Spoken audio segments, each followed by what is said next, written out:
Ladies and gentlemen, we're certainly glad to be here tonight. Welcome to the Moon Men Podcast. Don't be afraid. Little escapade of mine involving a couple of planets which shall be nameless.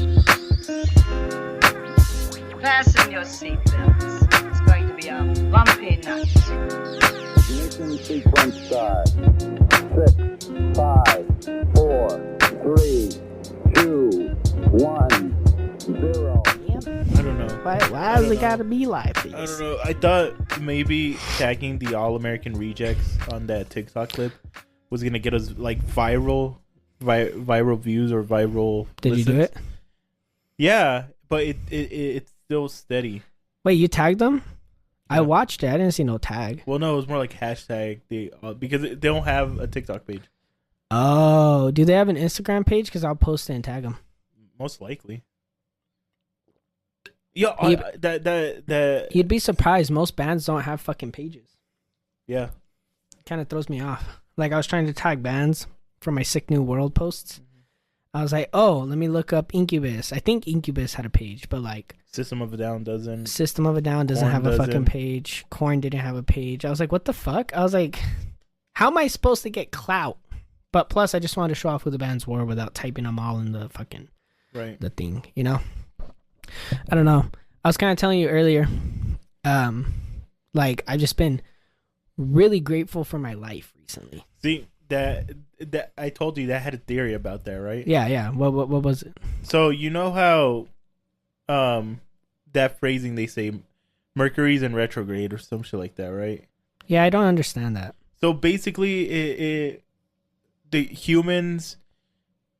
I don't know exactly what that means, but it basically means that there's a shift in the Earth, and there's a shift in the frequency of the Earth, and that affects us because we're so used to the normal frequency, right? Yeah. And when it shifts, it either gets us really, really depressed and really, really sleepy and really, really tired, or it gets us really, really motivated and really, really happy and it puts us in a good mood.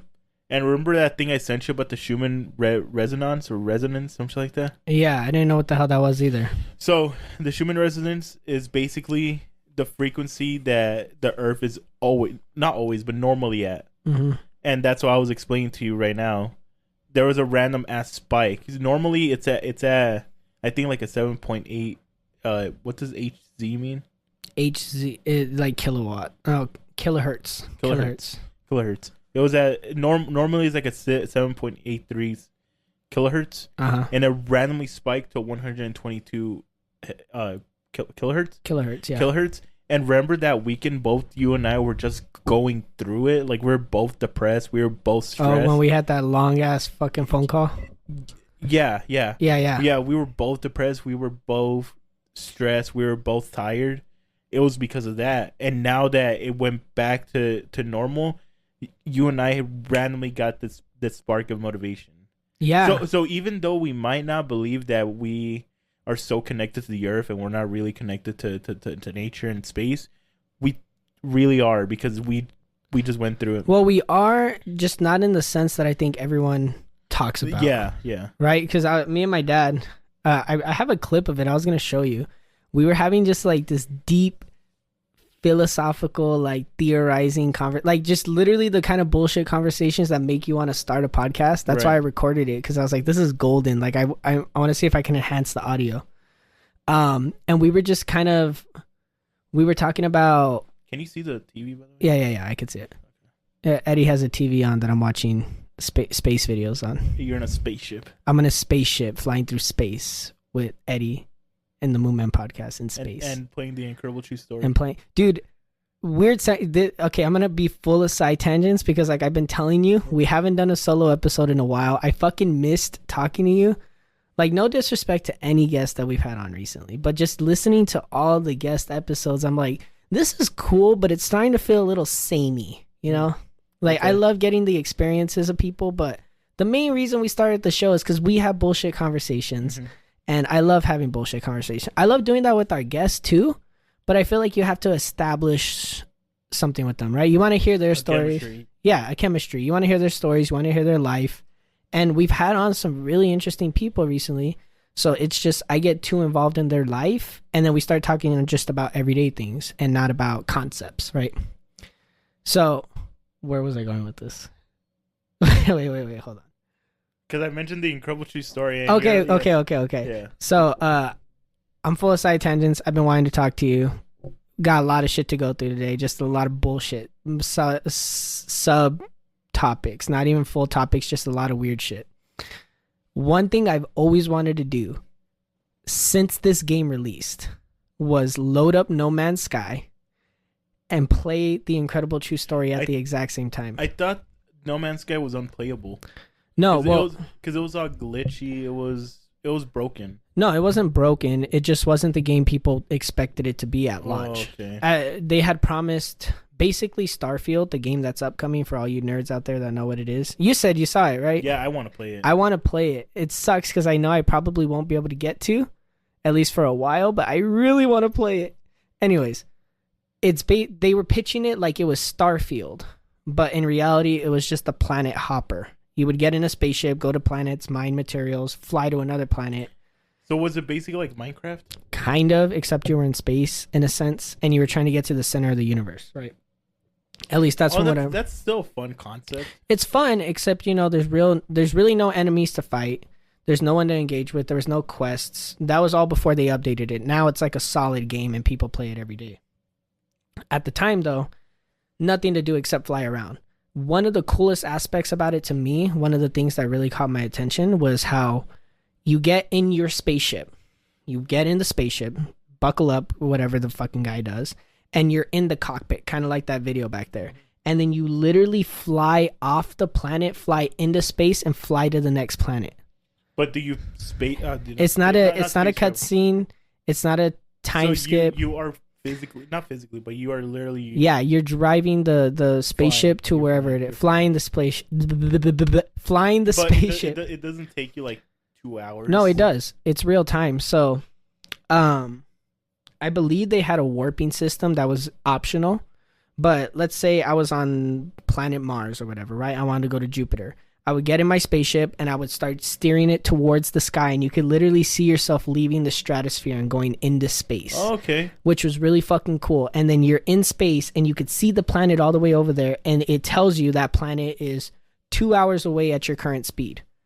And then you speed up and it's like now you're 40 minutes away, right? So what I wanted to do was load up the Incredible True Story and start it as if I was Thomas leaving to go pick up Kai and then go on this adventure. And going to Planet Paradise. Going to Planet Paradise. Okay. So I would go from like a random space station, which they have. I would start in a space station, start the album, and then when they leave, that's when the album would start. And then I would just fly through space listening to the album in real time. It would be kind of boring because I'm not going to be doing anything except like moving the ship a little bit, but I always thought that'd be a cool experience, yeah. I still want to do it, but like... I kind of want to buy the game just to like... Do you think it's cheap now? I think it's like $40 right now, but it goes on sale a lot.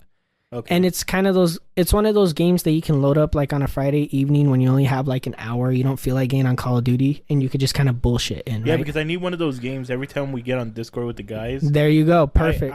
The only thing I'm playing right now is Ghost of Tsushima. Replaying Ghost of Tsushima. And I still need to listen to the cutscenes, and I can't listen to it because I'm talking to you fucks. Exactly. When I was replaying The Witcher, I stopped, by the way. I don't have time for that shit. When I was replaying it, I couldn't really... The only time I got to play was when I was on Discord with you guys, but I couldn't do it because you guys were all fucking talking, and I'm trying to listen to the story because I don't remember everything. I was like, man, this sucks. So that's why I re-downloaded Fallout 76, and I kind of bullshit on there. Even then, it's got cutscenes and like dialogue, but for the most part, I just walk around killing things and going through dungeons, which is, it's cool. After I'm done with Ghost of Tsushima, I'm gonna try getting back into Fallout 4. Or which one do I have? Fallout 4? You have 4? I don't know. I forgot you had a Fallout. Yeah, get into Fallout 4. I mean, it's a story game like Ghost of Tsushima, but it's literally one of those games you can get lost in. Here's a side tangent. Okay. Okay. I wanted to get... I know. No, Quick. It's because since we were on the topic of space, I wanted to bring this up to you. Okay, it will get back there eventually. Quick side tangent. I was watching a video on this guy. He was doing like this video documentary about odd spaces in the game Skyrim, right? Basically just the spaces that you feel immersed but not immersed, like where you can kind of see the brushstrokes. You can tell it's a game, but it looks like its own physical place, right? And he was just showing all these cool little unique locations in the game that are like way far off on the map or underneath places you would never even go. And I just started thinking about Fallout 4 again and all those spaces that I found on my own. It's literally one of those games where you're going to do an objective, right? And then you get stuck on a side quest, and then midway through a side quest, you see this cool little area, and you go over there and you look, and you're just immersed. There were so many places towards the east side of the map that I love because, like, I would just walk over and see the ocean or just see, like, the desert spreading out as far as the eye can see. And you could just kind of see, like, debris and buildings, but, like, it looks like a wasteland, and you kind of feel it. You know, you could see the clouds moving. You can hear the wind blowing. There's soft music playing, and it feels like you're there. I love that feeling more than anything. So if you do play it, I encourage you to just like put some headphones on and just immerse yourself. The story is whatever. The story's good. Dialogue's good or whatever. A lot of people complain about the gameplay, but overall, it's just a solid, immersive game. That's why it became my favorite for such a long time. Until probably Red Dead. You need to get back into Red Dead. I've been wanting to replay it. It would be my third playthrough. I'm still playing through it, but I think I'm gonna delete where I'm at and completely restart because I was watching a video of all these hidden Easter eggs. Like the robot? Have you ever found the robot? Yeah, I found the robot. But did you know there's a vampire in Red Dead? I completely found him on accident the first time I played. I want to find all the dinosaur bones. I want to find... I found a couple dinosaur bones. Did you ever find Sasquatch? That was one of the hidden Easter eggs that I couldn't do. Dude, I literally... I remember that he was part of the game, right? But there's a certain way you have to meet him. Yeah. It's super specific. I sat there for like 5 hours trying this, and I could not get it. Yeah. What else do I want to do? Oh, there's also the mad scientist at the top of the map. So at the top... Oh, yeah, where you get that electric torch. I don't know if you get an electric torch, but you help him. He's the one...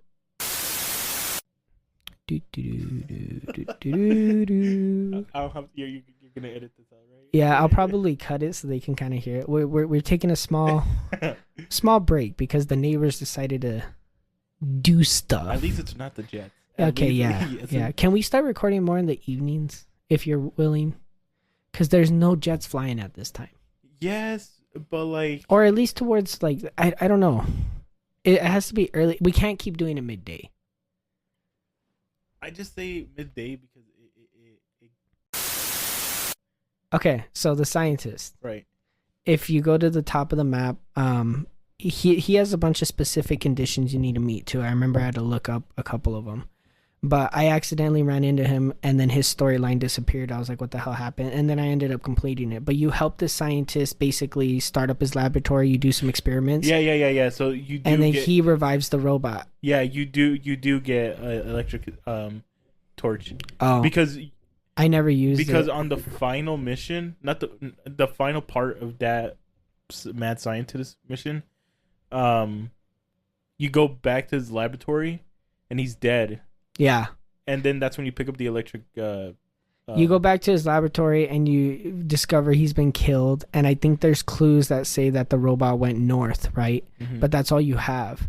And so I remember he said he went to the mountains or something. I was like, the only place in the mountains that you've been to was that starting village. So I went over there, searched the whole area for an hour, and then I stumbled across like some tracks. And then I remember I followed the tracks all the way to the top of the mountain, and the robot was just sitting there all sad. And then he said something about daddy or dad or... Yeah, I think he was like dad or something. And then I was like, bro, this is creepy. I got the hell out of there. Did you ever not capture, but did you ever see the UFOs in the game? No. Well, I know the one with the church. I think it accidentally happened to me, but I never like went searching for them. I tried. There's two or three. There's a church one, there's a house one, and then there's one where you're supposed to be looking out and looking out off of a cliff, at like 2 a.m. It has to be specifically 2 a.m. to capture it. Yeah, there's one in a UFO. That's not a UFO. Did you ever find the serial killer? Yeah, accidentally. Accidentally?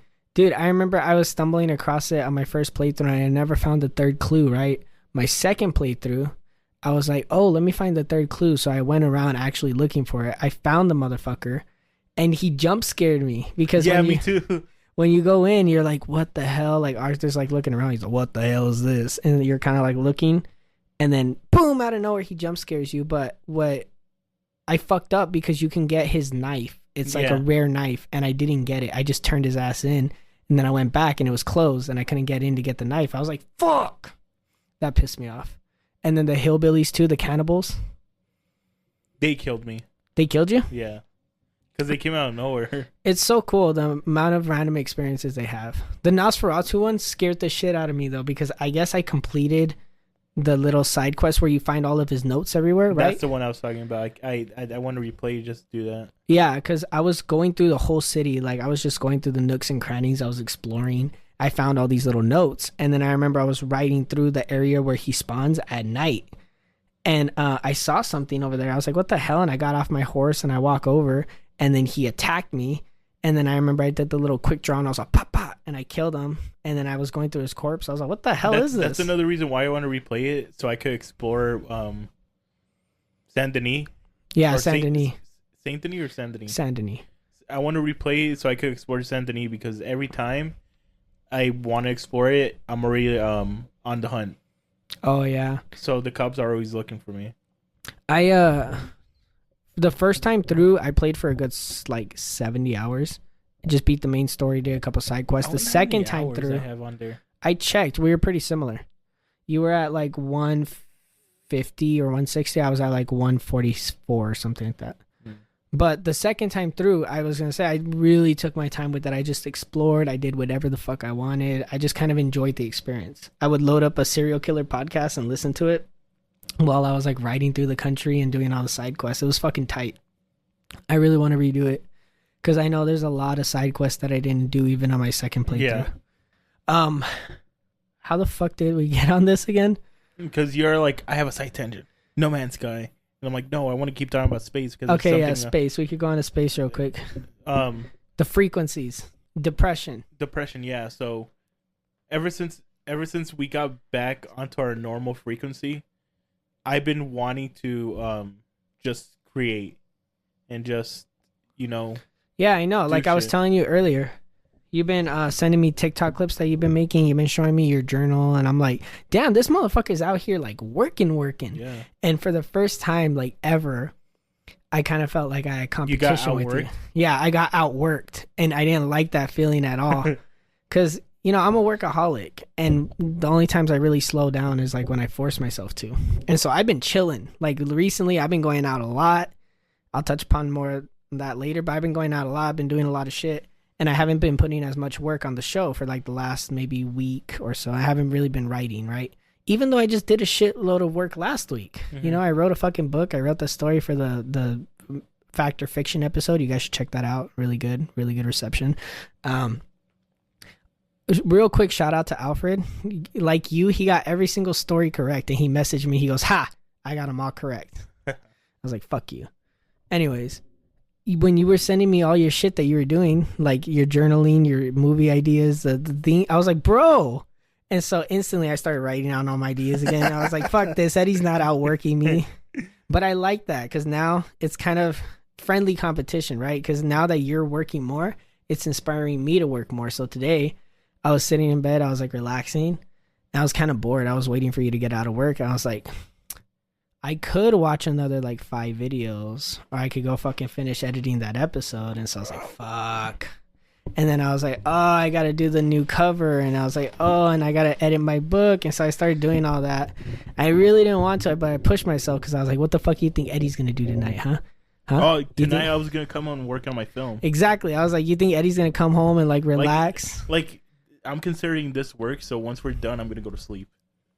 Yeah, no, this is work. I'm gonna go pass out after this. But tomorrow I'm gonna do the clips. I'm gonna redo the mission log. Oh, fuck you. I'm going to do some clips. I'm going to do some writing. You know, it's going to be wild tomorrow. I'm just drown myself in work. Fuck you. I'm going to drown myself in work, if too. it wasn't for that breakdown I had a couple days ago, Mm-hmm. I wouldn't have done all this work, all these 8 clips or 6 clips, however much I did. You know, ironically, that night that we had the huge talk, and then I know what you were trying to say, but you had said something like, You haven't suffered enough, right? yeah, you said something like you haven't suffered enough yet, like don't give up. And I was like, you're right, I'm being a bitch. And you're all, wait, no, that's not what I said. I was like, no, you're right, I'm being a bitch. I gotta stop being a bitch. And then you're all, no, Devin. But honestly, I think that kind of hit both of us because we were both like, we're being bitches right now. Like, there's people that have it way worse. That's what I was thinking. I was mainly thinking about a friend of mine who she's literally going through it. And I'm like, if she could go through it and still be doing and still act happy, what the fuck am I doing? I'm just gonna man up, do this, do that. Yeah, I feel like, and this is for everyone listening, I feel like as people, when we give ourselves the chance to like indulge in our self-pity, we get carried away. When we start looking at all the negatives in our life, we're like, fuck, this is going wrong, so-and-so did this to me, this isn't working out the way I thought. We start focusing so much on that we forget to look at all the good in our life. Like, well, yeah, remember that one quote I said episodes ago? That movie quote? No. So it's fuck. It's from a movie. It's called Passengers. I've never seen the movie. I only seen that clip. But it basically goes, you're not where you want to be. You're supposed to be somewhere else. Let me read it.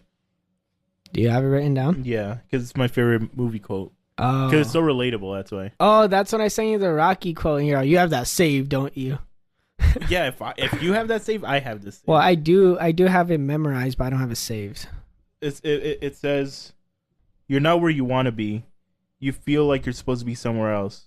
Well, say you could snap your fingers and be wherever you want to be. I bet you still feel this way, not in the right place. The point is, you can't get so hung up on where you'd rather be, you forget to make the most of where you are. Take a break from worrying what you can't control. Live a little. There you go. And I don't know if it was that quote specifically, but just that whole mindset that we were going into, you know? I'm not even gonna lie, I felt like I was going through it. I was having issues with my family. I was having issues with... But it was all because of the frequency. Yeah, well, kind of. I bet it had to do some part in that because everybody was acting up at the time. Everybody. It wasn't just me, you, it was everybody. But there was also some like personal circumstances. Like I was opening up in ways I hadn't before, and I felt like it wasn't really working out. And I was just like, damn, like everything really isn't working out for me right now. Yeah, like around that time, I shouldn't say around that time, it happened like a few days ago. But during that time, I felt like a fucking failure, a loser, I don't know. I just saw myself bringing myself down. No, yeah, legitimately. Like I even told you when we had that call, I was like, I feel like a fucking bum, Eddie. I feel like such a loser right now. Like I know I'm working towards building shit, but like I feel like in this moment, I feel like a loser. You know, because I was looking more at the life circumstances. Like, I don't got a job. I don't got a car. I don't have this. And I forget sometimes, like, that we're building something. Like, this show, we're building something. You know, my writing, I'm working towards something. You know, the other projects that I'm not ready to announce yet on here, that's all working towards something. Mm-hmm. And I was like, you know, you forget that in the moment. But I feel like our experience, we took it in a good way. We were both going through it. We were both having negative emotions. But instead of like dwelling on that and using that as an excuse to give up, we were just like, let's make it better. I feel like it was fate, life, God, the universe. I feel like it was testing us to see if we're actually ready. Not ready. If we're strong enough to. Oh my God, I'm so fucking white. You just reminded me of one of my fucking quotes. Okay, so as an author, I publish quotes occasionally, or I'll still quotes from my books, and I'll publish them, right? And if you look up Devin Liel quotes, like my quotes will pop up. And one of the ones I wrote, let me see if I can remember it off the top because I don't want to look it up. Every challenge we face determines whether or not we are ready for. No, I'm gonna look it up. I'm gonna fuck it. I was trying to remember it. I'm gonna fuck it all up. Let me just. Don't look at my feet. Okay, I'm stretching them. I wasn't. I was looking at the moon. I don't know. I feel like you're looking at my feet. Great. I Devin, forgot to mute Devin, my phone. it's always you. It's never anyone else. It's no, always you get calls too. Okay. Oh, I get calls on here on the laptop. Okay, here we go. And this quote sticks out to me because I randomly thought of it one night, wrote it down in my journal, and revised it until it made sense. And it's weird that what you said ended up coming full circle a couple years later. But this is the quote. Every challenge we face not only determines whether we are prepared, but more importantly, whether we are worthy of success. And that's a good quote. It is a good quote. Like, I'm quote. surprised I wrote that shit. And me personally, more than anything, I feel like I wasn't worthy to have this success, but now I'm starting to kind of and in a sense, build towards that. I'm telling myself I am worthy for success. I don't want over success. I want that Eddie success. Though. In a sense, though, you have to become comfortable with success, because, like I was telling you, or like we were kind of admitting, is like we didn't feel like we deserved the things that were happening to us. Even the small things, like just experiences with our friends or things that were happening in our lives, we were like, we weren't deserving of that. And then, like you said, in a sense, it was fate going, if you don't think you're deserving of that, then how the hell can I give you, success? How can I give you the life that you've been dreaming of just for you to not feel worthy, not be appreciative of everything that you're getting? And so in a sense, like I was telling my brother recently, I was like, I feel like I'm getting to a point where I can actually handle being successful and appreciate it, not just waste it all, and you just appreciate it. Now, I'm not saying that every day I wake up, I'm like, I'm going to be successful. I'm going to be successful. I'm not saying that. It's more like occasionally I tell myself. I have an entire fucking page in my journal of just saying I will be successful one day. That you wrote that out, and I was like, this is there's some shining vibes, Eddie. It's not that bad. No, like I'm glad, because in a sense, I'm like, okay, people always say if you want something, write it down. And one thing I want is success. See? Yeah. All work and no play. All work and no play. You know makes how Jack a long dull this boy. took me? I don't know, like an hour. It took me like 20 minutes. Oh, but my hand was hurting after. It's some Bart Simpson, Jack Nicholson type shit. Yeah. But I love that, because I was researching into Leonardo da Vinci and the way great minds in the past had journaled, right? And one thing that they highlighted was like their to-do list, because in their journal, they carried their journals everywhere. And I'm a big advocate for journaling, even if I've never mentioned it on the show. I journal personally, not every day, but I journal. That's over excessive. Yeah, you don't need a journal every day, but I journal like, at least 3 times to 4 times a week, right? Somewhere around there. It varies. I journal 3 to 4 times a week. There have been times where I was journaling like twice a day, a couple times a week. But for the most part, it's like every couple of weeks I journal, when I really need to get some stuff out, or when I want to highlight some stuff that happened in my life. But also what I've been doing is I'll write down tasks that I'm going to do, tasks I need to do, and things that I want to do in my life. So in one of my pages, I wrote down everything that I wanted to learn, everything that I wanted to do, and things that I've already done, and things that I'm going to do. So it would be like travel to Greece, and then learn guitar, and then learn to speak Spanish. And then it was call this person and ask him about this. But I was writing down everything in a sense because I wanted to capture it all and I wanted to put it into words. And way back in the beginning of my journal, I kind of did like a dream page, a vision board type of thing, where I wrote down everything that I wanted to happen and knew was going to happen in my life by the end of this year, which is weird, right? Because I wrote it last year. I wrote it last March, and I put all of this will happen by the end of 2023. And I put down a bunch of stuff that I won't say here. And it's weird because in a sense, it kind of feels like it's not going to happen. But in the back of my mind, I know it's going to happen, right? Sometime. Yeah. Well, no, I feel like it's going to happen by the end of this year. Oh, okay. One of the things I wrote was I would meet my future wife by the end of this year. It doesn't matter if we start dating this year. It doesn't matter if I met her last year and I haven't talked to her. I was going to meet her before the end of 2023. Maybe I've already met her. Maybe I'm going to meet her. But the girl that I'm going to settle down and like start my life with, I knew that I would meet her in 2023 or by the end of 2023. That was one of the things I wrote down. And I know without a doubt in my mind that by the end of this year, it's going to happen. I'll have already met her or I'll be meeting her. Maybe even at fucking midnight, like at a fucking New Year's party or something, you know? But like, I know without a question in my mind, without a doubt that it's going to happen, you know?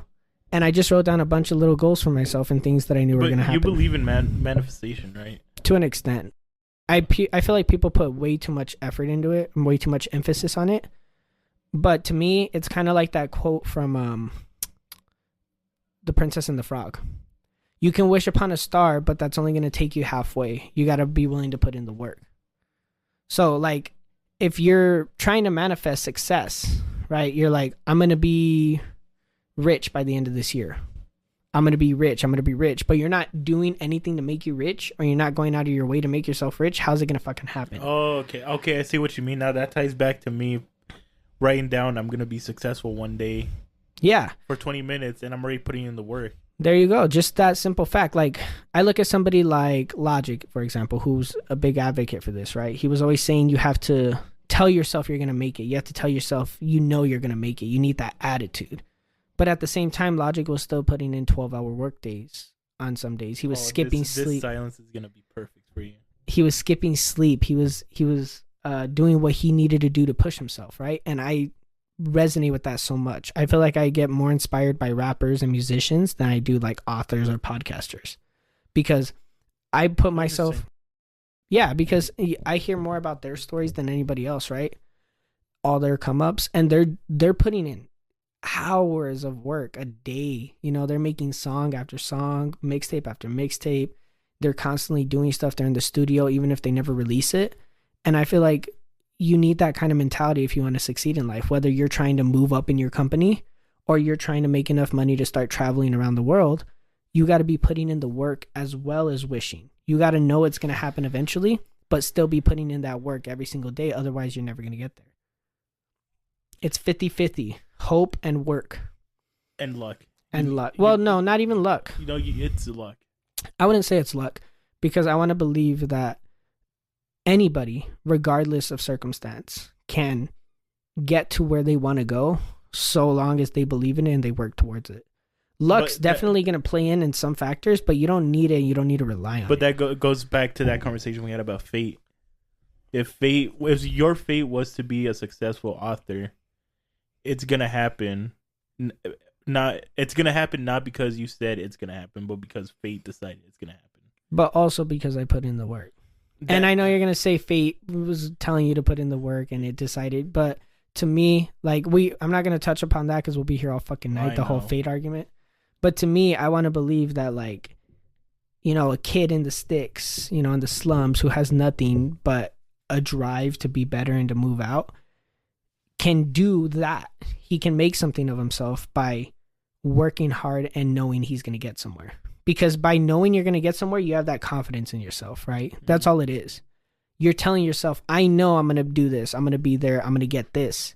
And because you believe it and you have that confidence in yourself, you're going to put yourself out there. You're going to do things you otherwise wouldn't do. And people are going to see it in you. If you like kind of, I don't know why I always do this, but kind of like Luffy from One Piece. One of his catchphrases is, I'm going to be the king of the pirates. Corny, I know.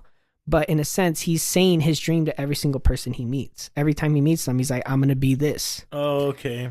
And you kind of need that mentality. Like, if you're going to be the next rapper, you're going to be the next director, you're going to be the next whatever, you got to introduce yourself like, hi, I'm Devin, I'm an author, I'm going to be the next Stephen King. That's the attitude you need. And people are going to be like, all right, kid, let me see what you got. Otherwise, you're going to get in there and be like, I write books. They're going to be like, oh, why the fuck am I going to give this guy a shot?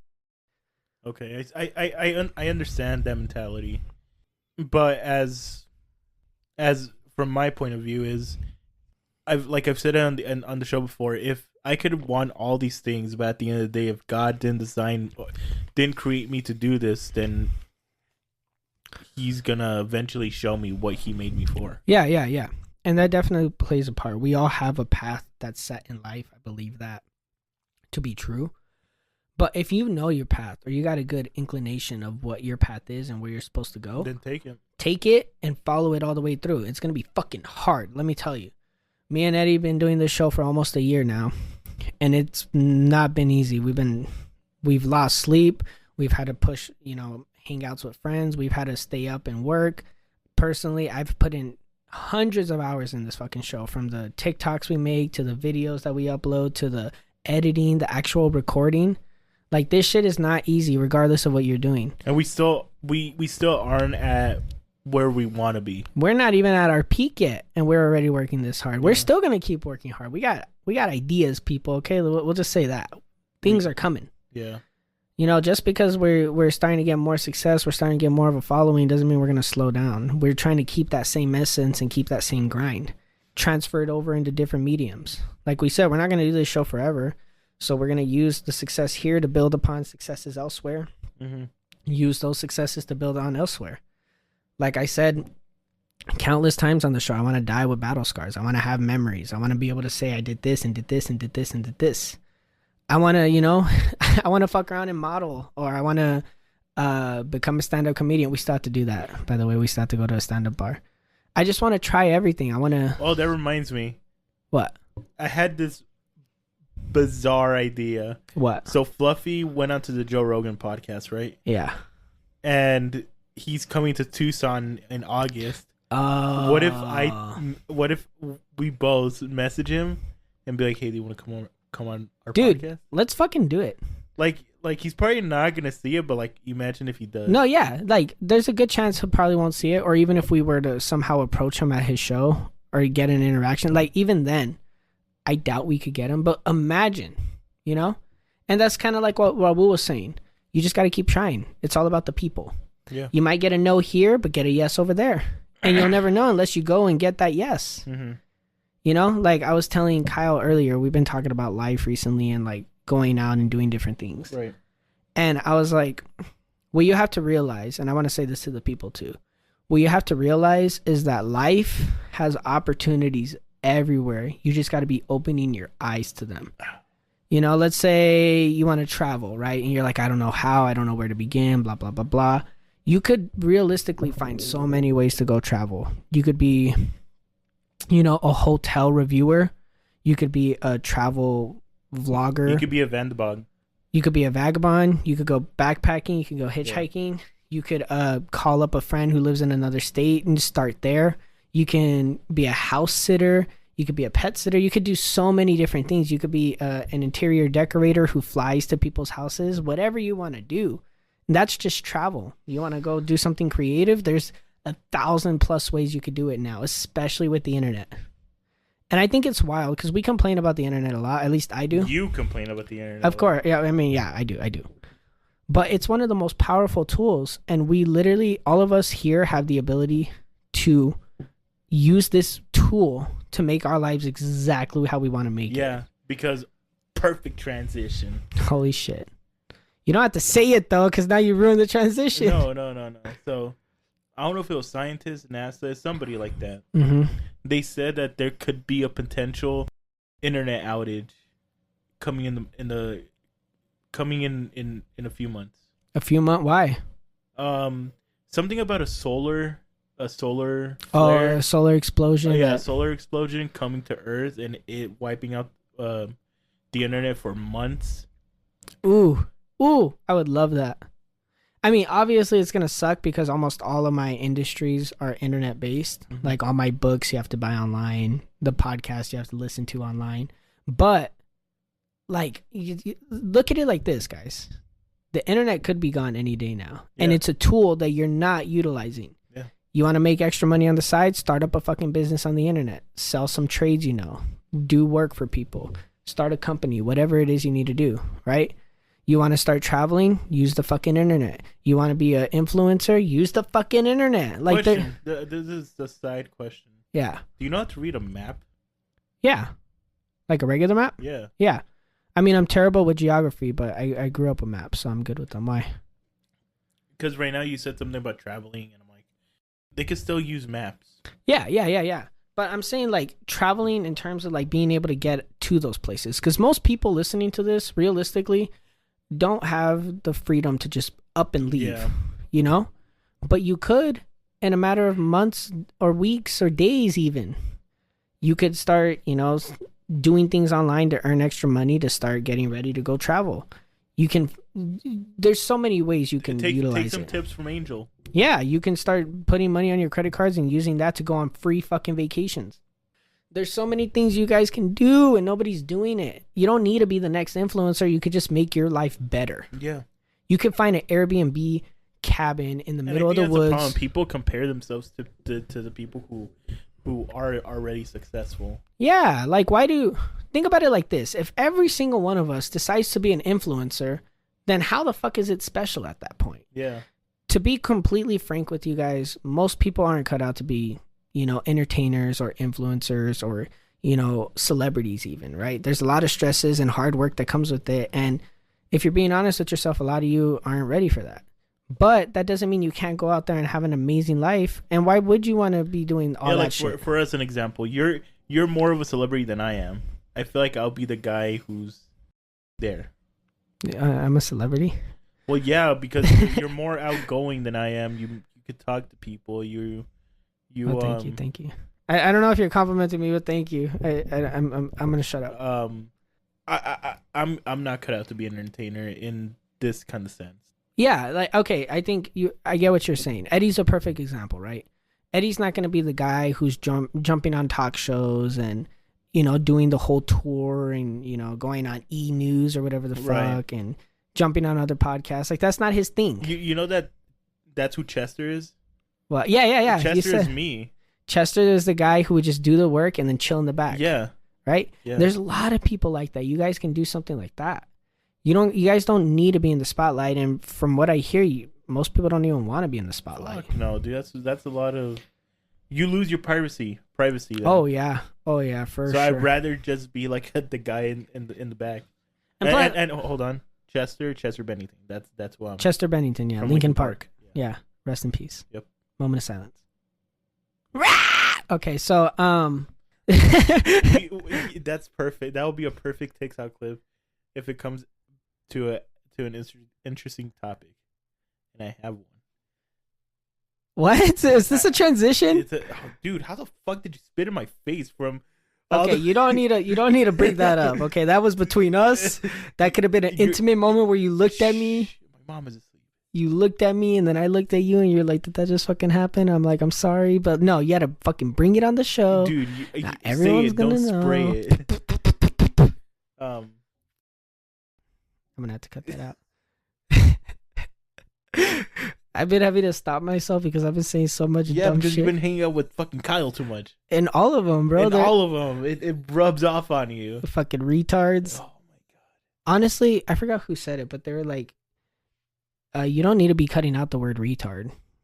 And I was like, what do you mean? They're like, there's a lot of other people that are still saying it and they're not getting canceled. And like, it's not like you're saying it in a derogatory way. And I was like, I kind of am, I'm calling people fucking retards. But I don't know. I think if you say something's retarded, that can probably pass. I don't know. I don't know. That's a weird conversation. Devin, you ruined the fucking TikTok clip. Sorry, go ahead. What were you saying? God. A couple days ago, I asked you about Planet X or Planet Nibiru, Whatever the fuck that and is. you didn't know what that was. No. So here I am on June 25th, 2023 at 11:03 p.m. Is it 11 already? I think so. 11:23 p.m. Oh, that's early. I'm gonna explain what Planet X is. Why'd you have to get the date? What is this? So back, Neil deGrasse Tyson says so. A few hundred years ago, when they're exploring our galaxy and all our planets, they saw that Neptune. I'm gonna be fucking up the planet names Dude, that's and fine. the planet orders. So We're not trying to look smart right now. We're just having a combo. Right. So they saw that Neptune was rotating a certain way, and it's not normal. So they're like, oh, there's probably a planet behind that, and there was, and it was Uranus. Mm-hmm. And they started observing Uranus more, and they saw that the same way Neptune was rotating, they saw that that Uranus was rotating the same way. So in '93, they thought the same thing. Okay, there's probably a planet behind that. And the moment they were gonna see if there's a planet behind that, the planet disappeared, completely disappeared. What the fuck? And then I think He thinks. um Therefore, he is. Uranus is still spinning, like if there's a planet behind it. So they think it's reappeared? No. Still to this day, it's still spinning the same way it did when they thought that there was a planet behind it. That's and an it alien disappeared. planet. That's an alien planet right there. Who knows? But it was fucking up the gravitational pull of Uranus. So now they don't know where this planet went. So that's why it's called Planet X. That's fucking nuts. Was it you that told me that NASA had discovered a black hole somewhere? Yeah, I think I said it back in. I said it in the roll episode. I think. I don't know. No, it was after. I don't know if we're having these conversations after or in the Discord. Like, I'm losing track here, Me bro. too. I'm losing fucking track. So basically, NASA was tracking this black hole, and all of a sudden, it just disappeared. They don't know where it went. They don't know if it's gonna come to our solar system. They don't know if it went to another galaxy. They just don't know. It's fucking creepy. It could be. Oh my god. I don't know why. Just you jumping scared the shit out of me. Hold on. You can't fucking do that, man. What the hell's wrong with you? I was gonna say it could happen at any moment. Yeah, I get what you were trying to do, but you jumped and it just scared me. I thought you were dying or something. I thought the world ended in that half second. I was like, this is it? And my life did not flash before my eyes. I just want to say, holy shit, give me a second. I'm shaking over here. You want to take a quick break? No, we're good. Well, we have to because for the, or do we? I'll just throw it in somewhere in the middle. Okay. I don't want to interrupt the flow here. Okay. So, on note of that, the whole NASA fucking up in space or whatever, right? Mm-hmm. I don't know if I mentioned this in one of the other episodes. I'm just gonna repeat it here. My dad, when we were having that, fucking Doug, bro. It's been a while since Doug popped up. Yeah, honestly, if it's not Doug, it's a plane. If it's planes, it's Doug. Doug's active at night. Yeah, because he's outside. Doug is a night dog. Dougie. Dougie. What's up, Doug? Anyway, for any of the fans who know Doug, shout out to you. Oh, Harry. What about him? Nothing, just giving Harry a shout out. That was so bad. We gotta take a picture with Harry so people know. Oh, here you go. Fucking cars now. Is that yours? No, mine would be out there. Oh. And now, time for a word from our sponsor, Dubby. You guys know the deal by now. Dubby is a powder-based energy drink designed to be a great tasting alternative to the traditional energy drinks you guys have been hearing about your whole life. 0 calories, sugar-free, all natural, and full of vitamins, Dubby is reinventing what energy drinks could and should be. Use it while you're studying, gaming, going to the gym, or listening to the Moonman podcast. One scoop has 150 milligrams of pure caffeine pulled straight from Mother Nature's beans, her coffee beans. A month's supply will run you around $40, but if you use the code Moonman at checkout, you can save 10% off your entire order. That's code MOONMEN to save 10% off. So why not give it a try? We've been talking about it this whole time for a reason, and I guarantee you guys won't regret it. Thank you to W for sponsoring the show. Anyways, so on note of NASA fucking up, right? When that night me and my dad were going into that conversation, I was going to say, wait, connecting back to the beginning real quick, we're connected to the universe, but not in the way that we really think, right? Because people will look at astrology and like, oh, this is happening and this is happening, but it's more science-based than we really realize. Like the frequencies, that actually makes sense because frequencies change the way your mind works. Yeah. That's why, like, when I got into meditation and stuff, I would listen to binaural beats because it's a type of frequency that lets your mind instantly relax and kind of go into a dream state, right? And that makes it easier to meditate. Binaural beats, for anyone who's curious, meditate to that shit, changes your life. I got to get into that later. So my dad was telling me that they discovered that space moves at a different speed than what they realized at first. I forgot exactly how he explained it. I would have to find the little clip. But he was saying that they were looking at the dimensions of space or whatever, right? And they realized that you would assume that space, as it expands, right, because it imploded or whatever, right, or exploded and everything is getting pushed outwards, that at the forefront of space, at the very edge of space, it's moving extremely fast or something like that, right? But it's not. It turns out it's moving really, really slow, and it's moving faster towards the center. And they don't know why. And what they realized was that everything was a lot closer to us than what we first realized. Like, of course, everything is still millions of light years away, but they're way closer than I think I know what you guys are realized. talking about because there's a new diagram, not new diagram, but there's this diagram that basically the center of the universe is the sun, right? I don't exactly know that's at the center off the top of my head. I don't think anyone knows for sure. But like I started theorizing, I'm like, well, it could just be because of the gravity from the actual explosion that caused the big boom or whatever, Big Bang. Big boom, fucking Dude, it's late. We're bullshitting here. It's not a dude. Just 2 minutes. ago, I know, but 2 minutes I ago feel, you said it's early. it is early, but I'm drained kind of. Like I'm ready to talk. I've been wanting to do this episode for a minute, but like I'm not talking proper right now. Okay, you guys want to hear me talk proper? Go back to episode 12. I was talking fucking proper. I sounded like a scientist. Right now we're burping on the mics and scaring each other. Like this is the vibe. So I was like, it could be from like the gravity over there. It's messing with the time or whatever. It's messing with the way time works. And honestly, nobody knows. But it kind of ties into that like whole Planet X thing because it's one of those things that they know, but they can't really prove and they don't know why. Kind of like dark matter. We're aware that dark matter exists out in the universe. It's an element that can't be proven to exist because we have nothing to... So it's just a theory. It's a theory just a theory. we know is true, which is weird, right? Like we know how light travels. We know things travel at light speed, but we've never been able to travel at light speed. We don't even know if it's possible, but theoretically it is, and we should be able to. You know, it's kind of something like that. They know dark matter exists.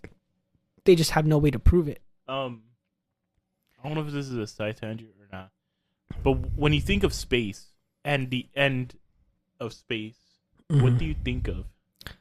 Because while you were talking about the edge of space, and Yeah, no, it popped up in my head too. like I was thinking, like is space like a room, and at the edge of space, you just open a doorway and you go into the next galaxy. I don't know. I want to assume And- it's like and- a and- galaxy type of thing, right? And let's say when you go to the next galaxy, are the stars going to be different colors? Is space going to be black, or is it going to be white? Yeah. What's weird is I feel like that actually that's a good theory. Like I feel like space, they're just rooms.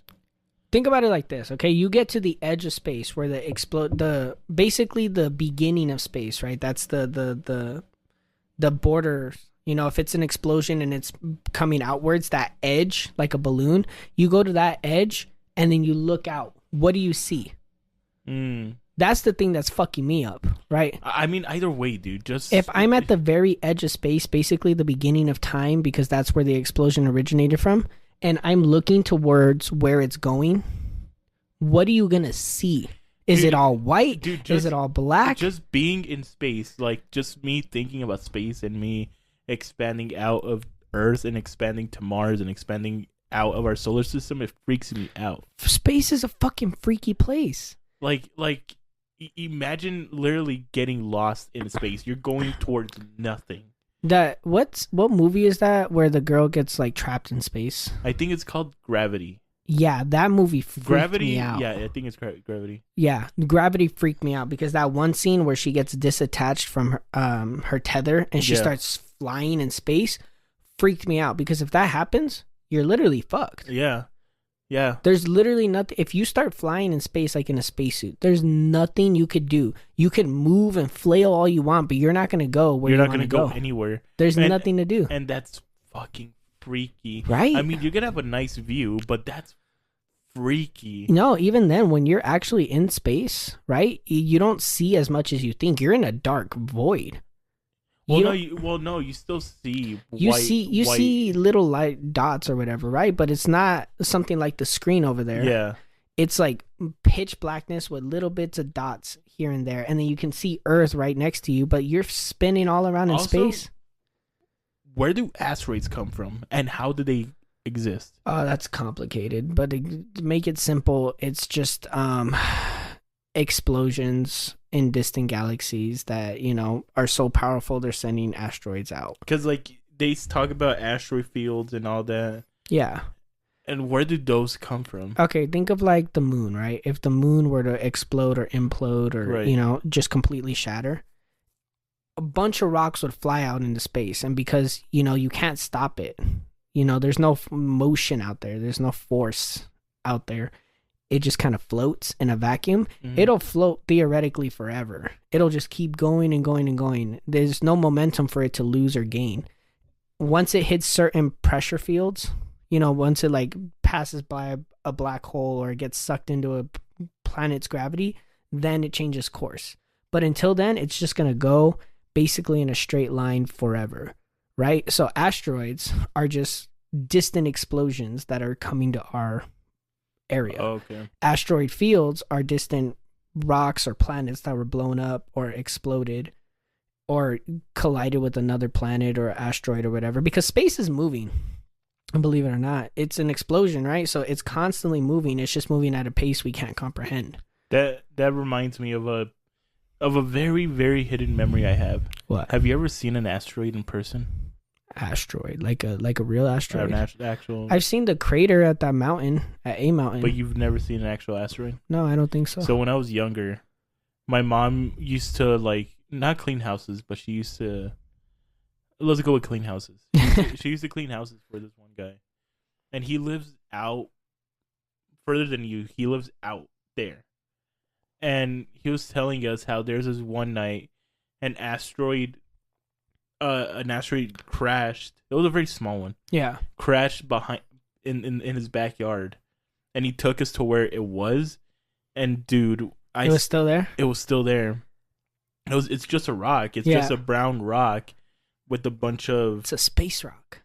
Yeah. He had a literal space rock. Now that I'm thinking of it, maybe it could have been a regular rock.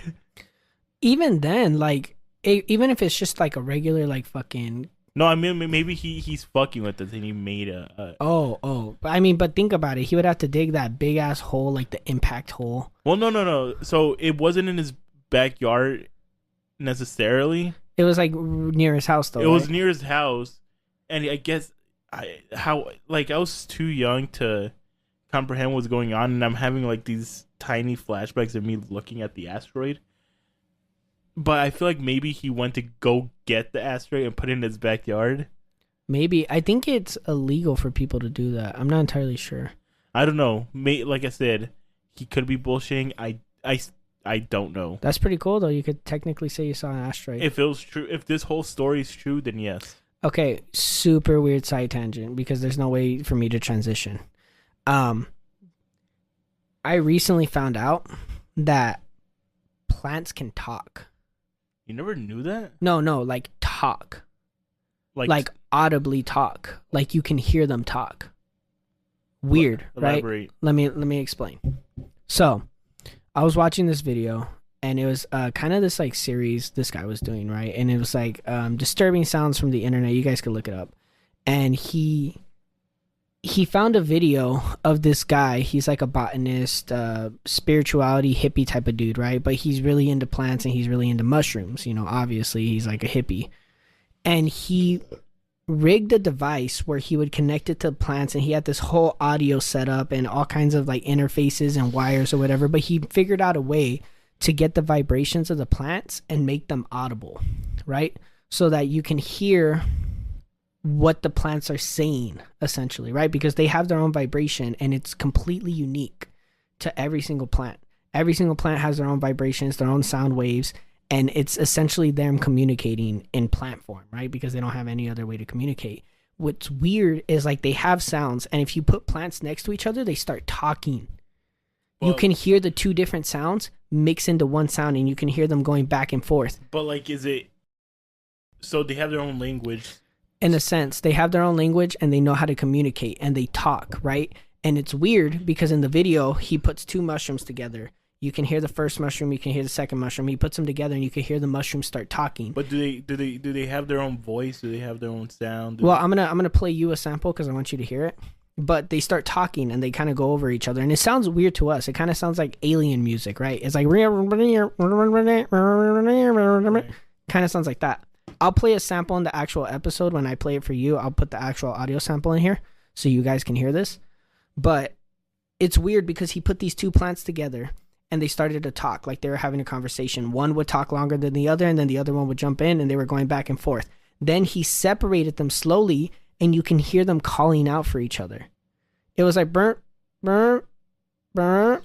So it's just mushrooms, but has he tried it with other plants? I didn't go that far into it. I feel like mushrooms that it makes sense because they're fungus, so it makes sense. But all plants are like living organisms. Okay. That's why you can like talk to a plant and it like grows, right? Because it's like feeding off of your carbon dioxide.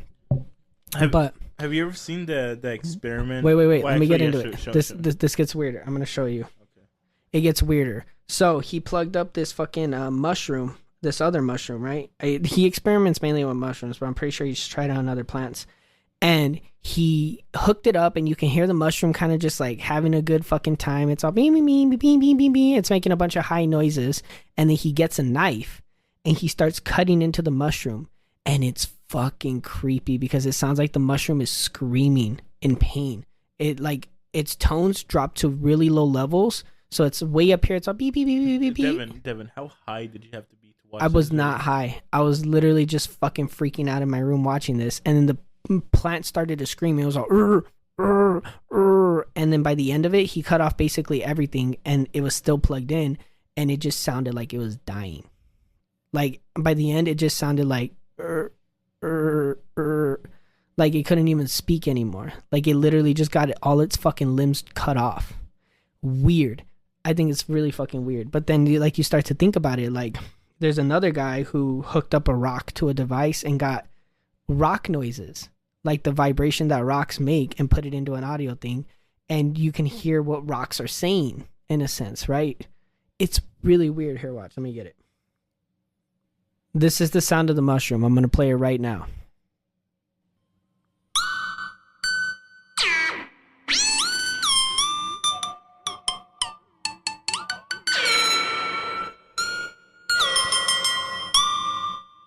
So that's the mushroom, right?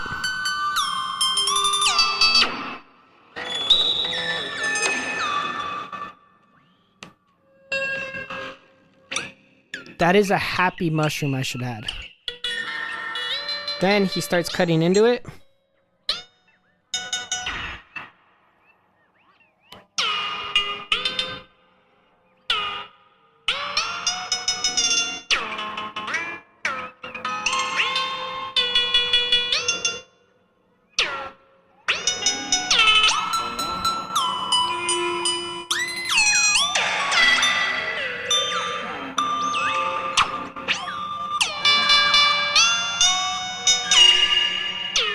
Weird, right? So he starts cutting off limbs, and by the end, this is what it sounds like.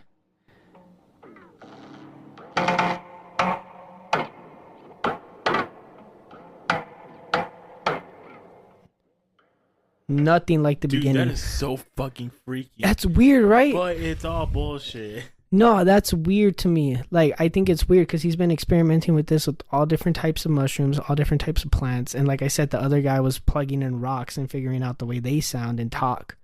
And it's just, it's fucking It's terrifying to freaky me. if it's true, but I feel like he's bullshitting. I don't know why he would, because it's not like he's saying the mushroom is screaming. He's putting it out there like this is the sound of a mushroom. Yeah, that literally gets you views. I guess, but like he's been doing this for so everybody be like, long, "What and the it's not fuck?" like let me hear how mushroom sounds like. I don't think he's like selling anything off of it, so it's not like he's like profiting or he has any reason to be making. You know it what's up. crazy? I was talking to my coworker about this, Isn't it weird that we trust random people on the internet than news sources now?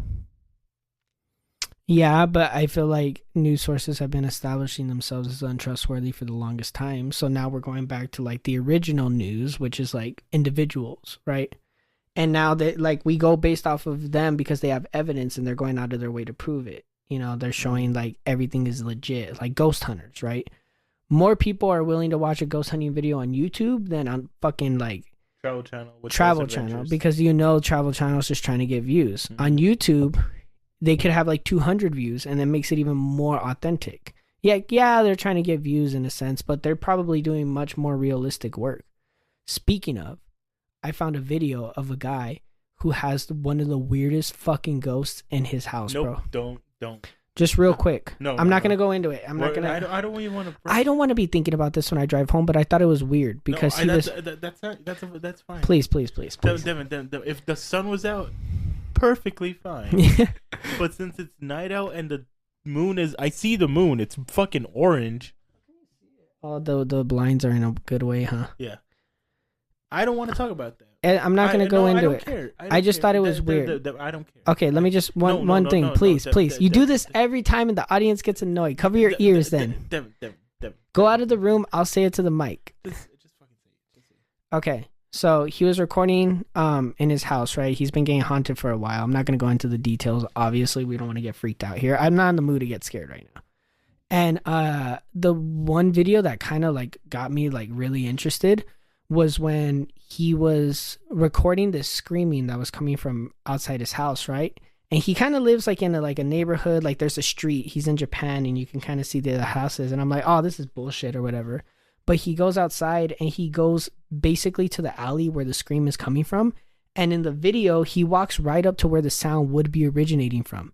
And I was laughing because he's carrying a boiling pot of water, right? Fucking boiling in his head. Oh, I've seen that video. Yeah, and it's just a scream, right? And then he throws the water where the scream is coming from, and then it's like, ah, and then it disappears. Yeah. And I was like, what the fuck? I was like, what is this?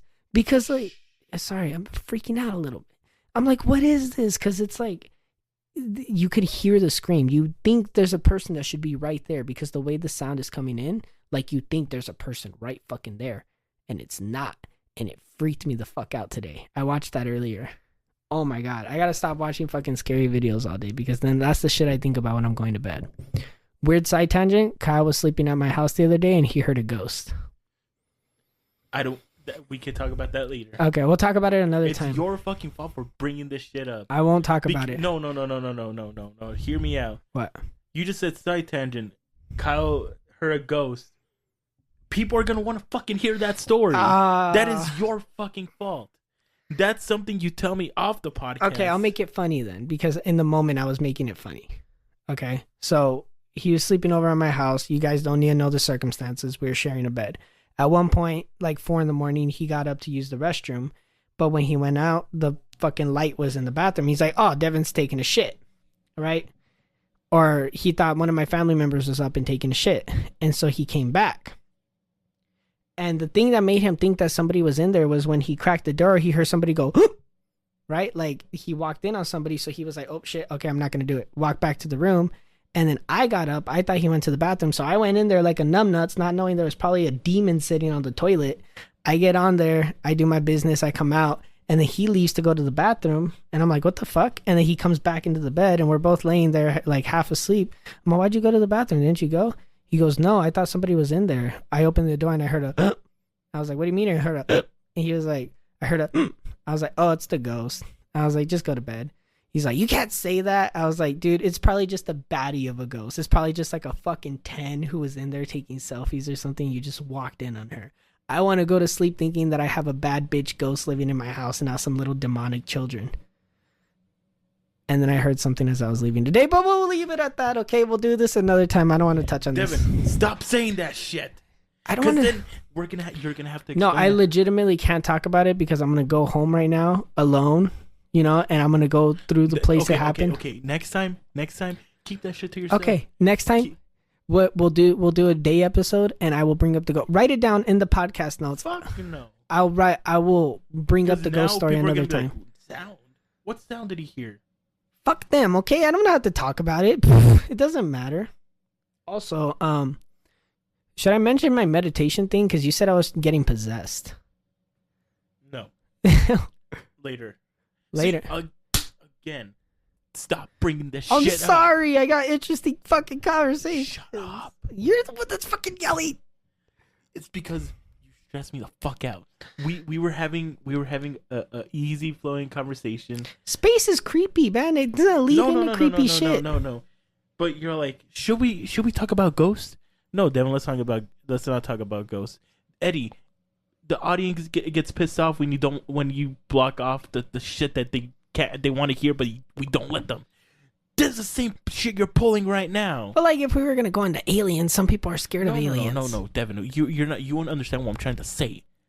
I know. I'm blue balling the audience, but I legitimately don't want to talk about what I saw earlier because I'm going back to that fucking house right now. Yeah, and I don't want to talk about your fucking meditation session because I don't want to see that shit around here. What do you mean? I didn't see anything. If anything, it's inside me, like the serpent. Oh my god, Devin. You know what? Next fucking topic. We talked about the serpent already. People know about the serpent. No, we didn't. Yeah, I told it on the Halloween episode. I told it during your dream episode. I told it before. Yeah. People know about the serpent. Yeah. Let me tell you about this. Let me catch you. Since I am your news source for some fucking reason, I am a horrible news source. You need to watch the fucking news more. I know. Did you know the Beatles are gonna release one more You told me that. one more song? One more song, but how? So there's this one song that John Lennon wrote, and he was playing the piano, and Paul McCartney was gonna release that song, and he was gonna extract only his audio, only the voice, and put the piano separate, but he couldn't do it at the time. Now with AI, he put that song through it, and now AI is separating the voice and the instruments. Oh. So technically, they're gonna release one more song, their final song. That'll be pretty fucking sick. It'll probably be the most streamed song in a day, like ever. Yeah. We'll see. We'll see if it breaks the record. I don't like this new AI shit, honestly. I know we say this a lot, but like, I'm starting like it's just like the internet. It's a new tool. Yeah, it's a tool, but I'm already seeing the downsides of it, like the fucking SpongeBob Linkin Park cover, which was kind of hard, by the way. It was. Peter went in, and SpongeBob hit that fucking note. Yes. But I was listening to it. I'm like, what is happening to our society, bro? Yes. Why is SpongeBob singing Linkin Park songs, and why does it sound so fucking good? It was good. I saved it. Oh my god, Devin. He hit it. I don't know if they like get the original audio and they like put SpongeBob's voice over it so it matches the same pitch or whatever, but like SpongeBob fucking hit that shit. Yeah. I caught myself singing along with it and I was like, I need to chill. This is fucking SpongeBob and Peter Griffin. Like, come on. But like Peter, he's all one thing. I was like, damn, bro. I was getting into it. It was fucking crazy. So I went inside my mind recently. Oh my fucking god. It's nothing crazy. I just think it's weird. And I was in that dome, you know. I talked about that other meditation experience and how like you enter a weird plane. And Eddie said I'm gonna lose myself, so I'm scared to meditate again. But I was looking for the serpent. I was looking for the deities. And I'm gonna paraphrase here because I don't want to go too deep into it. But I was looking for the deities. I was looking for the serpent because if you guys remember, if you even heard the episode, the Halloween special, I said that the serpent told me I had to wait a year, maybe 2. And then Eddie was like, hey, do you ever hear back from the serpent? And I was like, no, I haven't. So, I didn't ask that. Yeah, you did. Not care. You did. It was like a couple months ago. Nope. Yeah, I'm pretty sure you even asked me on the show. But at one point you asked me and I was like, no, I haven't talked to him. Right? And so I tried looking for him. I can't find the motherfucker. I don't know where he's at. I don't know if he's really going to make me wait like a year to the day. But I went searching recently. I didn't find him. I ended up finding this dome where a bunch of voices told me I could learn things in there. Like they would teach me languages inside my own mind, which is weird. I don't know if I trust it. Like, do you think I should? No. What do you think would happen? You'll get fucking possessed. But like, how? You'll still be you, Mm-hmm. but you'll be doing a lot of things that you don't normally do. What do you mean? Like I'll start picking up skills that aren't mine? And then slowly your body's gonna get taken over, and slowly your fucking mind's gonna be taken over. Can that even happen? Yes, it can happen. That's what being possessed is called. Yeah, I know that, but I feel like that usually comes from like a conduit, like a Ouija board or something, right? Or if you contact a ghost. Well, you're contacting something supernatural right now. It's spiritual. I mean, what about all the people that go on those spiritual journeys and find? Well, they do end up weird afterwards. Exactly, they do. They end up all fucked up. Yeah, like back when I first met the serpent, I started looking into it because apparently people who are into like spirituality and the chakras and stuff, they say that once you awaken, like there's a certain term for it, but I'm gonna keep it simple. Once you awaken, it's like a physical experience, right? Like all your chakras align and you become one with yourself or whatever the fuck, and you're physically sick. If your body can't handle it, you're physically sick for weeks. Like you feel like shit, you can't move, you can't do anything, you start vomiting, you feel sick. And then afterwards, people start seeing auras and shit. You know, they're like able to see you and see your aura and see what kind of person you are. And it's like when they open their third eye or whatever the fuck. I didn't really get into it. But like, would you do that? Like, if you could? No. You wouldn't want to see auras? No. Do you think auras are a real thing? No. Well, I can't say that because everything has to exist until it's proven wrong. Everything can theoretically exist until proven otherwise. Yeah, there you go. I would say, Yeah. you know. So like every theory has to be true until it's not. Oh, actually, that reminds me, like black holes, right? We've seen black holes, like we're aware of them, but we've never like experienced them. We've never had a chance to experiment with them, you know? So that's why people say they're like wormholes into other dimensions, and that's why other people say No, I like, thought black holes were the death of everything. well, yeah, that's why like people don't know for sure. That's why there's theories about it, right? But the scientific conclusion is that it's a huge gravity ball. Gravity. It's full of gravity and pressure, and it just sucks in everything, right? Because it's so intense. And it like literally kills everything that's inside of it. Well, recently, I don't know how recent, but NASA released audio of what black holes sound like. They sound fucking freaky. You heard it, right? Yes. I've heard how the moon sounds like, how Uranus, how Neptune, how Jupiter, and Mars sound like. None of them sound pleasing. Well, near the Earth doesn't sound pleasing at all. I know, but I started thinking about it from the Stephen Hawking perspective, right? Because his theory is that when you enter a black hole, you turn into a spaghetti noodle. So you're... Oh, my fucking God. Twice in a row? Hold on.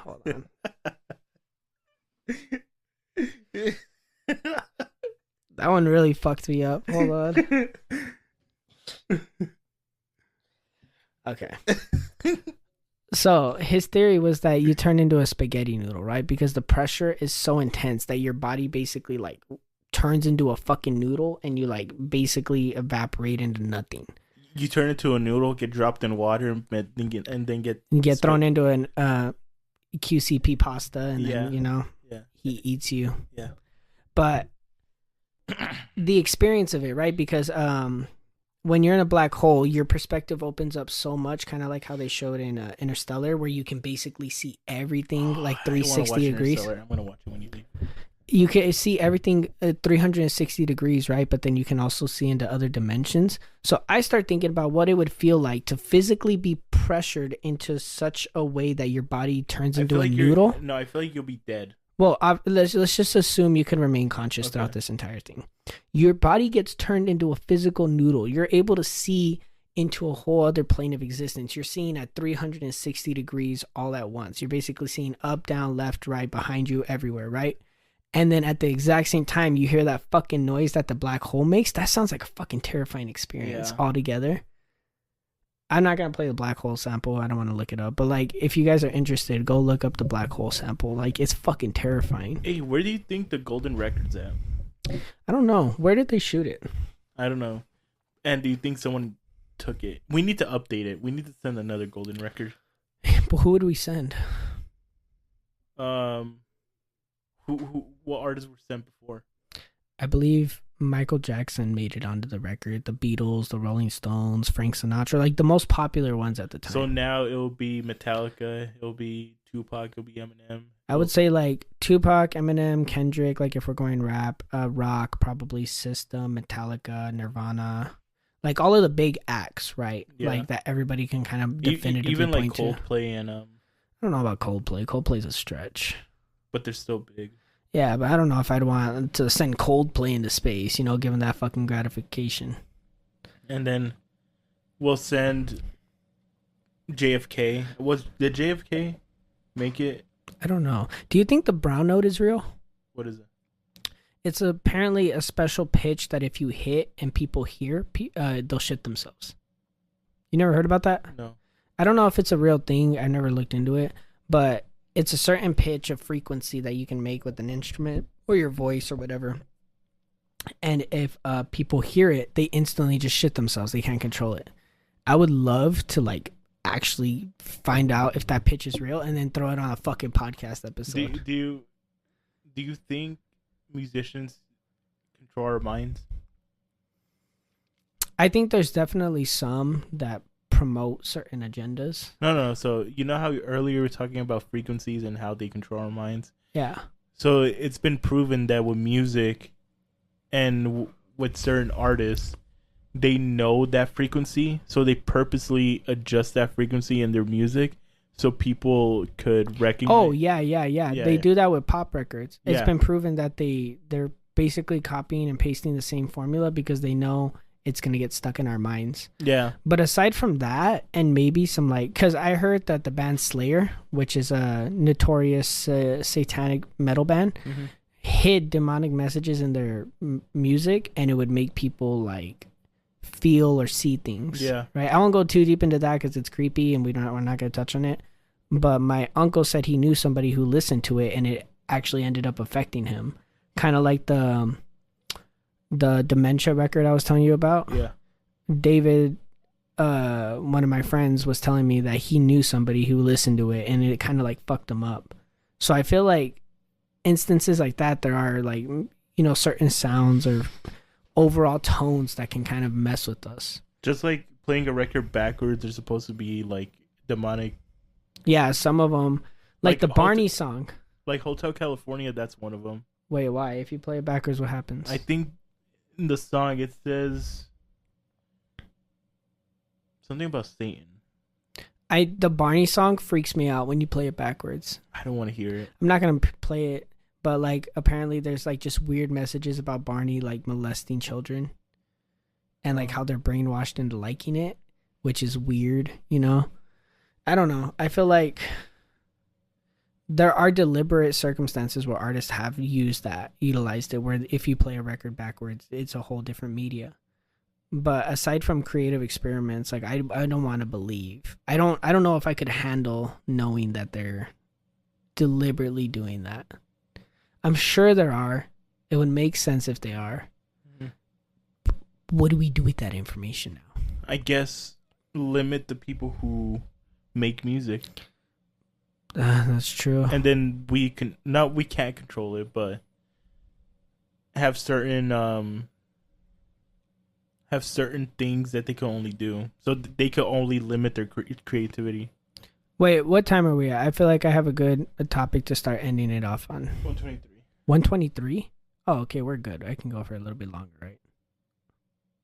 Your look is saying, well, maybe not. 12:30, or let's do this last topic and then. Okay, it's more of a story.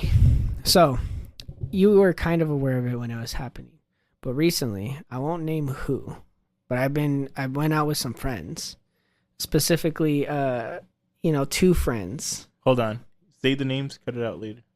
Okay. In the hopes of helping these people learn how to approach women in real life. Mm-hmm. One of them. There's fucking planes right now.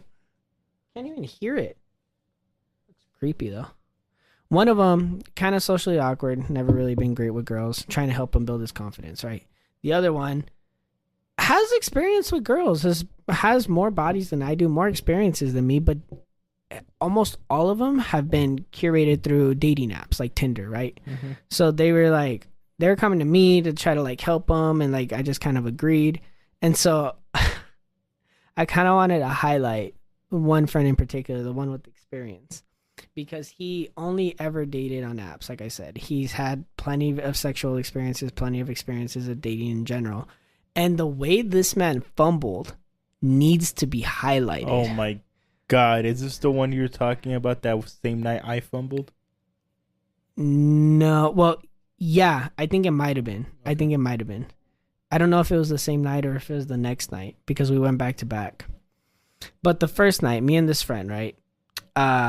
He wanted to go learn how to approach women, talk to girls, get their numbers or whatever. His bright ass idea was to go to the mall. Keep in mind, our local mall here in our town closes at 8 p.m. By the time we got there, it was 6.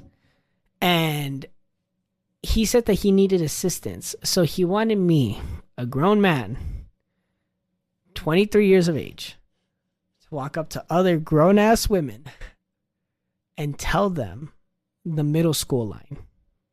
If you have any brain cells, you get what I'm getting at. He wanted me to go up to them and be like, hey, my friend thinks you're cute. And he wants your number, etc., etc., etc. And I was like, man, I'm not doing that. I'm not helping you with that. You got to fucking grow some balls and do it, right? They're just girls. It's not as bad as you think. But he broke me down. He wore me down. And I was like, fine, you get 3 walk-ups. I'll walk up to 3 different girls for you, right? Basically, I'll skip over all the details. But the first girl, I had a boyfriend. Oh, no, she was married with a kid. 19 years old. Crazy. Married with a kid. The second one, I just did not approach because I know this is a rudimentary metric and, you know, we shouldn't judge people based off of appearance. But this girl was a solid 3, right? And he wanted me to approach her for him. And I was like, that's tough, Chief. Like, I've never approached anyone that low. And he was on the verge of begging. I was like, bro, like, she's totally, you're out of her league. You can approach her. And he was like, I can't, blah, blah, blah. And I was like, fuck, fine. So as I'm about to approach her, fate blessed me and removed her from the situation. I turned around, the bitch was gone. I don't know where the fuck she went. Sorry, respectable woman. The respectable woman was gone. Didn't see her. For whatever reason, he was obsessing about her more than any other of the girls that we met. And we met some attractive girls that night, right? Cut to the next mall. We ended up having less than 20 minutes when we got to the next mall before it closed. But he was still willing to try. Except he wasn't. It was spray and pray Riz time. We were going up to every single girl that we saw that wasn't even semi-attractive and in his type, in his league. And I was just like, hey, boom, boom, boom, boom, boom, boom, boom, boom, moving through it, right? And most of the responses were no, but there was a girl who was like a solid like 7. She was fairly attractive, right? I walked up to her and I was like, hey, my friend thinks you're cute, blah, blah, blah. She starts giggling. We're joking around. And then I get her number for him. I walk up all proud. I'm like, here you go. Don't fuck this up, right? And she was in the center of the mall. At this specific mall, you have to go through that center if you want to get to any other section of the mall. So we walk all the way down our little section. And then we have to turn around knowing that we're going to pass this bitch in like 5 minutes. Respectable woman in 5 minutes. And I'm like, blah, blah, blah. If I see her and she looks at us, I'm going to point to you and say, you're the fucking friend. Okay. I'm not going to be fumbling the ball over here all night. This is your chance to grow up. He's like, that's fine. Do it. Whatever. I got it. I'll handle it. I was like, okay, cool. Cause we're about to pass her. He's like, yeah. So we start walking past her little booth. And I noticed this motherfucker starts speed walking a little bit, but I'm like trying to hold him back. And then she looks at, like, Eddie's cringing over here, just so you guys know. He's like fighting back the fucking cringe. So we start walking up to her little booth and she's like closing up for the night because, again, the mall's about to fucking close. Right. So it's not like he's going to have a huge opportunity to talk to her or whatever. She looks at me. I look at her. I start smiling and I thumb towards the guy next to me and I'm pointing at him. I'm like, look, it's him. And then she looks at him, and instead of like looking at her, you know, waving, walking up, making conversation, this motherfucker keeps his head straight and beelines right past her. We're less than 5 feet away from this girl. She's staring at me and him as we pass by. I'm looking at her like, what the hell? Like, I'm sorry, I don't know what's going on. Like, I don't know what to say to her. I don't know how to look at her. He doesn't even make eye contact. He walks straight by her. And then I kind of turn around and I shrug and I'm like, I'm sorry. And then she kind of like shakes her head and she smiles and then kind of goes back to cleaning up her booth. We get to the end of the next little section. I'm like, what the fuck is wrong with you? And then he's like, I don't know. I couldn't do it. I couldn't look at her. I couldn't blah, blah, blah, blah. He's like, I just kept walking. I couldn't look at her. My hands are sweaty. I'm shaking. I'm like, all you had to do was turn your fucking head. Like, you have more bodies than me. How the fuck are you scared of this one little girl over here? I shouldn't say little girl. That's going to be pulled out of context. This short girl over here. You know, how the fuck are you scared of her? That's the worst. This short woman. There you go. How are you scared of this short, independent woman who's working a full-time job? Like, there's no reason for you to be this scared. You couldn't even look at her. He was like, I don't know. I just couldn't do it. I just couldn't do it. I was like, you're a fucking failure, bro.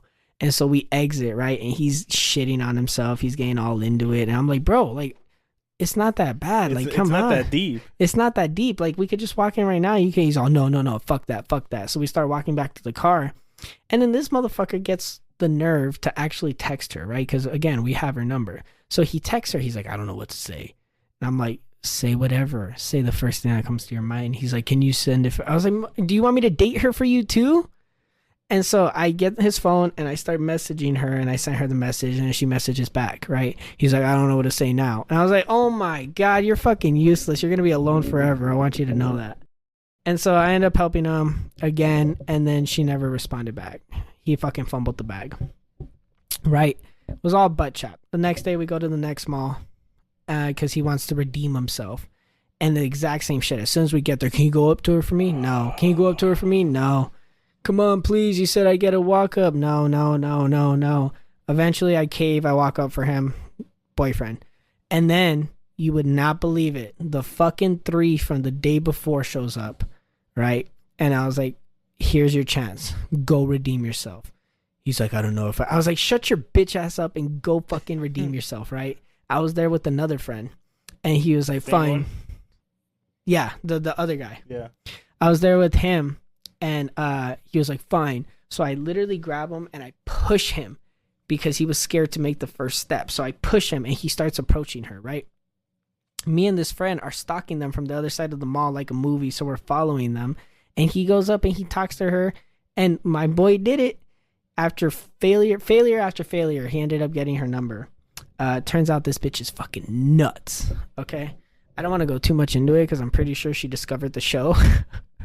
She started stalking my Instagram page after. So look. See, I have proof right here. What? Yeah.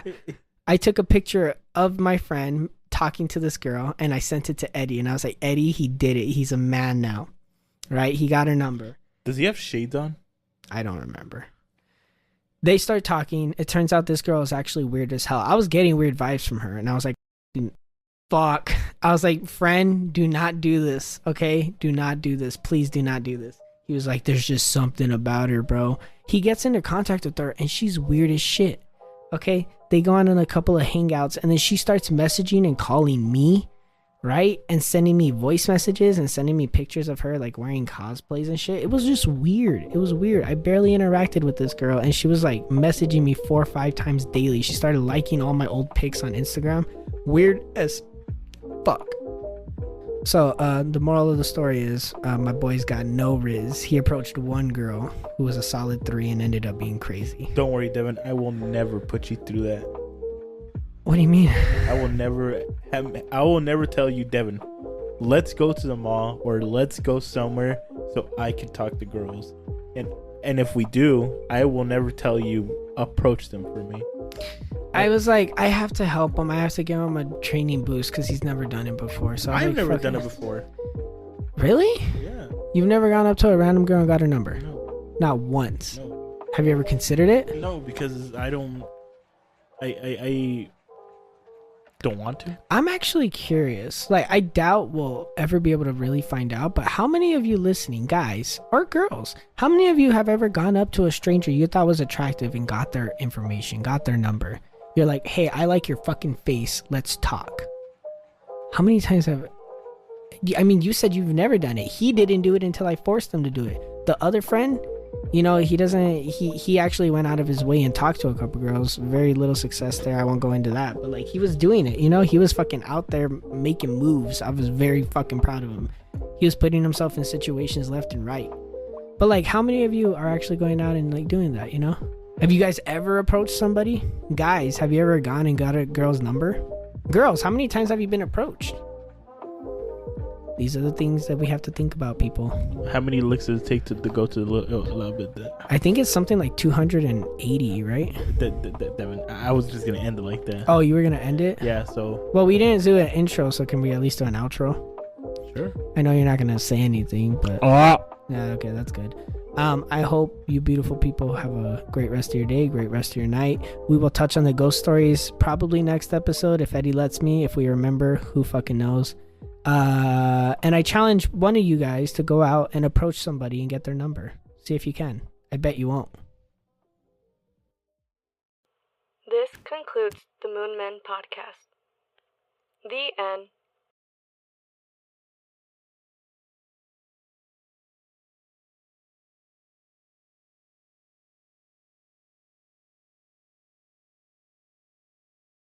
Down?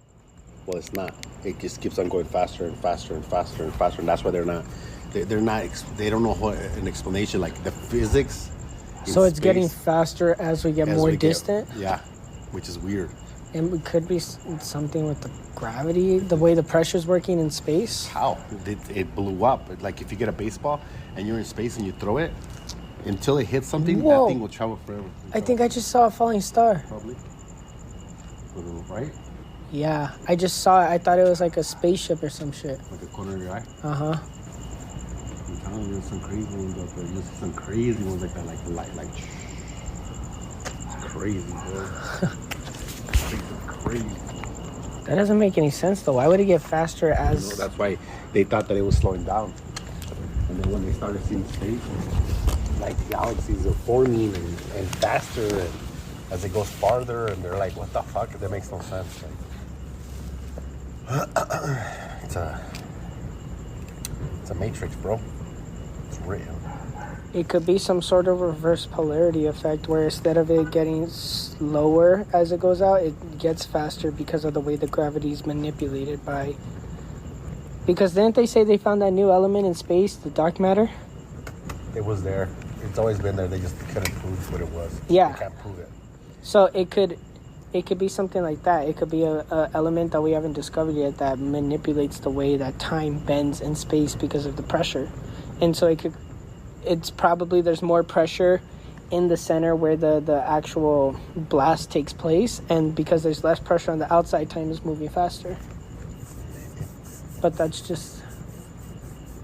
I'm sure they thought about all these theories, but they can't prove it. It's so far away, you know what I mean? They can't count. There's no way they could ever prove it. That's fucking wild. You know what sucks? As I was talking about this with Eddie, is you know how they announced that new Apple Vision glasses thing? Yeah. And everyone's like, it's gonna be Ready Player One, and we're living in a simulation or whatever the fuck. It sucks because if we ever want to explore the stars, we actually need that kind of technology. Like, we have to basically watch the human race as we know it die and transform into something completely new for us to be able to go and travel the universe. Otherwise, we'll be stuck here wondering what if for the rest of the human history. That's what we did, though. That's what our ancestors did. What do you mean? That's what they said the Sumerians did. They weren't actually from a different planet. Oh, yeah. And they traveled here, and then this is the only way they were to survive is here on Earth, which we're probably going to do the same thing, right? We'll probably end up on a planet, completely forget how we got to that planet, and then they're going to be trying to figure out how to get off that planet. Well, did you ever see the Twilight Zone episode? Which one? Eerie? The Adam and Eve one? No. No? Maybe, but I watched them all. It's an old one, black and white one. Yeah, that's the one I watched, but... There was a war in another planet. I think it was Mars, I can't remember. And they, in the previous wars, they launched a female to Earth to see if she could help it here. Mm-hmm. and there was a war, and they launched the guy in space into Earth, and then the human race ended up killing themselves on Mars.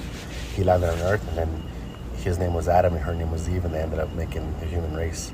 That's crazy. But then I also heard two stories like what if Adam and Eve were two astronauts that came from another planet, like let's say Mars, right? And actually when it got here, it crashed, and that's what killed the dinosaurs. The whatever spaceship they were on. Or what if they launched to kill Earth and then repopulate it with humans?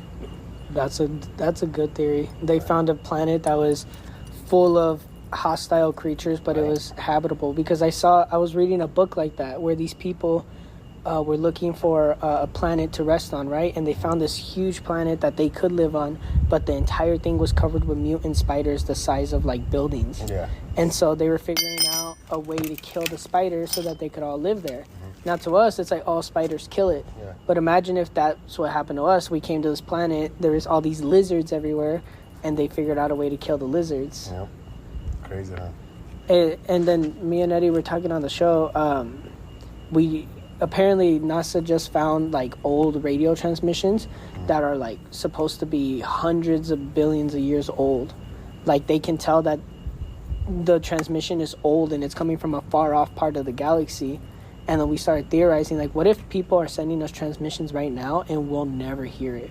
Or, what if they've been sending us transmissions over the last, 2,000, 3,000, 4,000 years, but because they're so far away, none of us will ever experience it. Like, space is so huge, even if there is other life out there existing right now, there's no way we could ever get into contact with them. I'm sure there's contact with them. But the actual human race... I heard that Earth is like the hub of a bunch of alien species. That's why there's always creatures here and shit. What do you mean creatures? Like the weird ass, like Sasquatches and stuff like that? That they made. That those are scientific experiments. I was thinking the other day, this is a weird one, but I was like, what if all of these like folklore legends that we've had as humans throughout the years have actually been creatures that existed? Maybe not even aliens, but just like actual creatures, like dragons and shit. Yeah, like how is it that they're coming up with giants and dragons and like Sasquatch, and it's going through all these different cultures, the abominable snowman, even somebody like Paul Bunyan, right? Who the hell sat down and thought of this complicated ass story about this 200-foot man who created the Grand Canyon, And it's just like, why is it that every single culture has one of these kind of beings and these entities? Well, there's giants. Exactly. There's one. There's supposed to be articles out there that they burned the Mesopotamia museum that they have, but now they're hidden or whatever now. But they're actually proof of giants, and they're giant red-headed people, red hair, but they're actual giants, and that's why they're killing off gingers and stuff. I don't know, but they found they found excavated bones of giants. Yeah, and then they find they hide them. They find those giant like shields and swords, and even the Bible. Have you seen that giant sword that they found? Like humongous ass sword. Yeah, they found a samurai one too. It was like basically the length of a limo. Yeah. And it weighed like 200 pounds. And then there's civilization. Well, there's old civilizations now, but like in Peru, like that, saying that giants built their theme or whatever, and they wonder like they're blocks like the pyramids, right? Or like Stonehenge, because they're trying to figure it out. But like all the materials they used for Stonehenge were pulled from a city that was like 200 miles away. On top of that, like even the Bible mentions like how angels mixed with humans and created like demigods and giants. And then you think of somebody like Hercules, who was supposed to be half man, half god, and everybody swore he was. Like half alien. Jesus. I even asked my Christian friend about it. We were talking about it, and I was like Jesus could be an alien if you really think about it, just because of all the supernatural powers he had and the fact that so many people witnessed it.